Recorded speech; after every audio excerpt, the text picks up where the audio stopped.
এসেছেন তিনি এসেছেন, যেই না বসে এলো ডালে ডালে কি হিল্লোল, কৃষ্ণচূড়ার মুখে হাসি, আকাশ বাতাস জুড়ে রবি ঠাকুরের গান ওড়াউড়ি করে রাশি রাশি।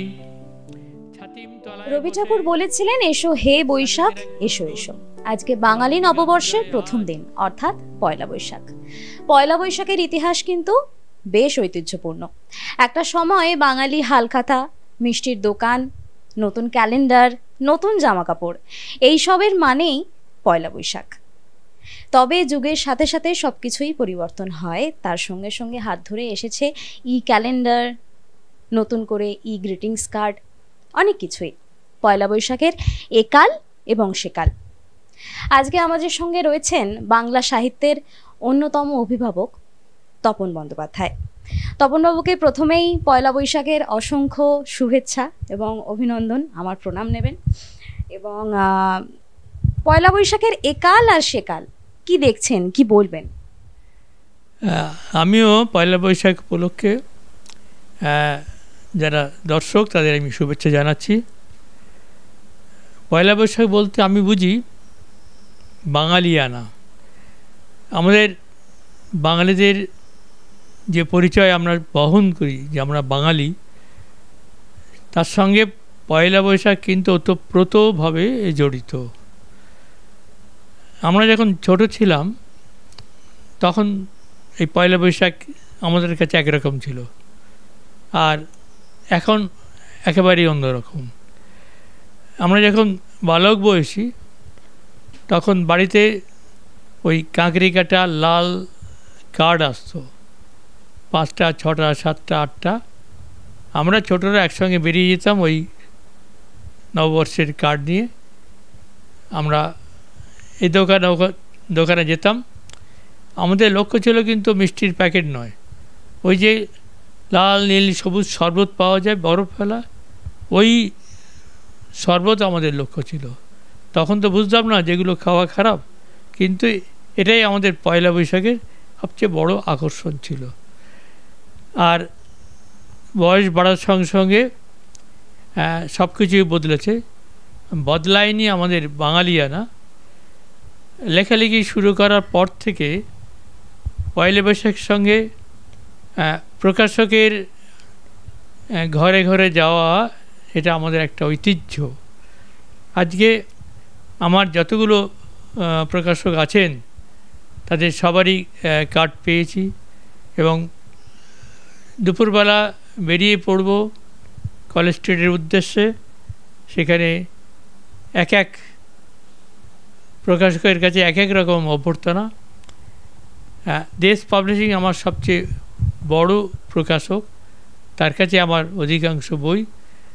দেশ পাবলিশিংয়ের ঘরে নতুন যে বিদ্যাসাগর টাওয়ার হয়েছে তার নিচে যে ঘর, সেই ঘরে সমস্ত লেখক, প্রকাশক, পাঠক, সমালোচক, প্রাবন্ধিক সবাই জড়ো হব, একে অন্যের কুশল নেব।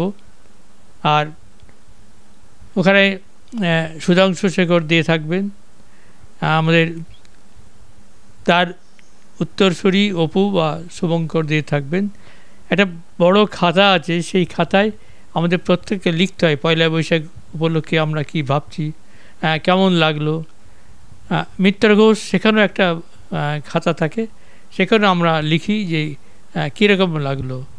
এছাড়াও করুণা প্রকাশনী, আমাদের সেন ব্রাদার্স কিংবা কৃত্তিবাস, সব জায়গায় আমরা 5 মিনিট 10 মিনিট 15 মিনিট আধ ঘন্টা হলেও যাব। দেখা করার একমাত্র উদ্দেশ্য যে সবার সঙ্গে দেখা হবে, এবং নতুন বছরে আমরা কে কী লিখব, কী বইয়ের কথা ভাবছি তা নিয়েও আলোচনা হবে, কিংবা বিগত বছর যে চলে গেল কীরকম কাটলো, সব মিলিয়ে একটা সুন্দর একটা পরিবেশ। নতুন বছরে নতুন লেখা, আমরা প্রায় সবাই যে পুজোর লেখা লিখি, তা হয়তো এই পয়লা বৈশাখ থেকে আমাদের লেখা শুরু হবে।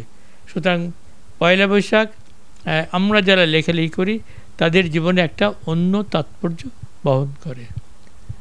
আচ্ছা তপনবাবু, আরও একটা জিনিস জানার, সেটা হচ্ছে যুগ তো বদলেছে, যুগের সাথে সাথে আরও অনেক কিছু বদলেছে।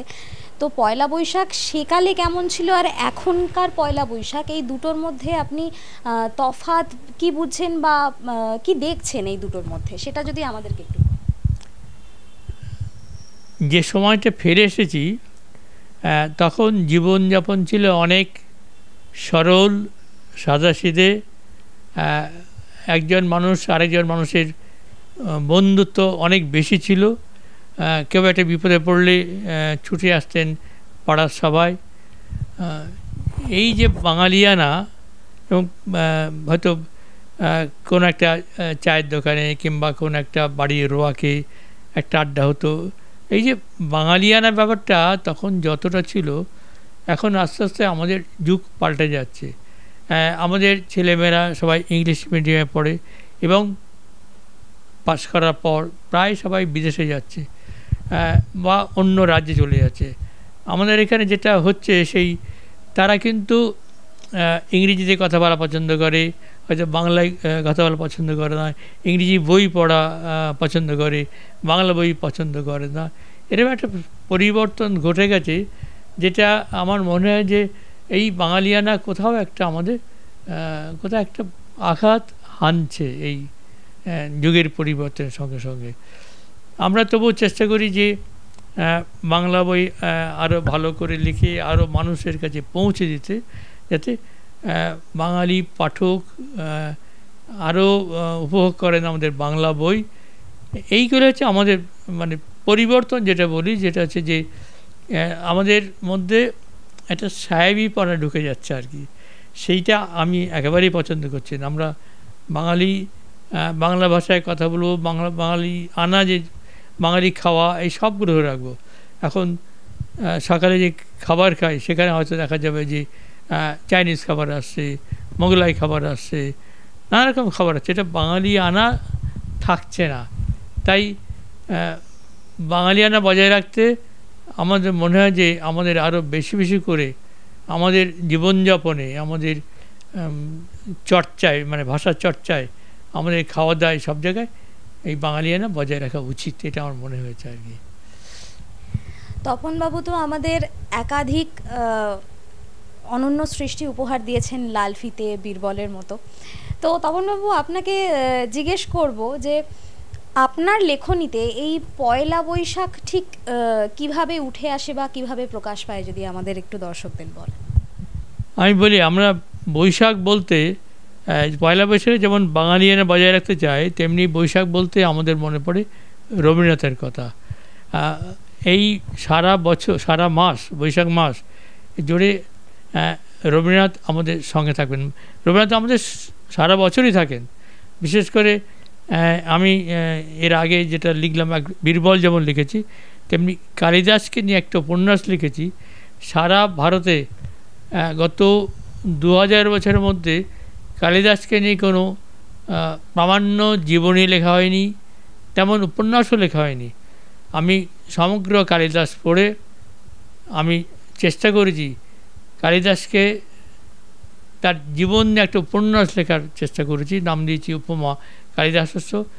গত বইমেলায় খুব ভালো বিক্রি হয়েছে এবং আমি ধানবাদতে ঘুরে এলাম, ধানবাদেও প্রচুর কালিদাসকে নিয়ে উপন্যাস বিক্রি হচ্ছে। আর যে নতুন যে উপন্যাসের কথা ভাবছি সেটা রবীন্দ্রসঙ্গীত নিয়ে, এবং বৈশাখ মাস দিয়ে আমার উপন্যাস শুরু হচ্ছে। বৈশাখ মাস যেমন বাঙালির, তেমনি আমরা রবীন্দ্রনাথের মধ্যে আমরা দিন দিন সম্মোহিত হয়ে যাচ্ছে আর কি। রবীন্দ্রনাথের গান এখন দেখবেন যে বাইরে হিন্দি গানের প্রভাব কিন্তু কমছে। রবীন্দ্রনাথের গান দিন দিন বাঙালিকে আরও সম্মোহিত, যাকে বলে মেসমারাইজড করে দিচ্ছে। এরকম একটা বিষয় নিয়ে আমি আমার পরবর্তী উপন্যাসের কথা আমি ভাবছি। আর একটা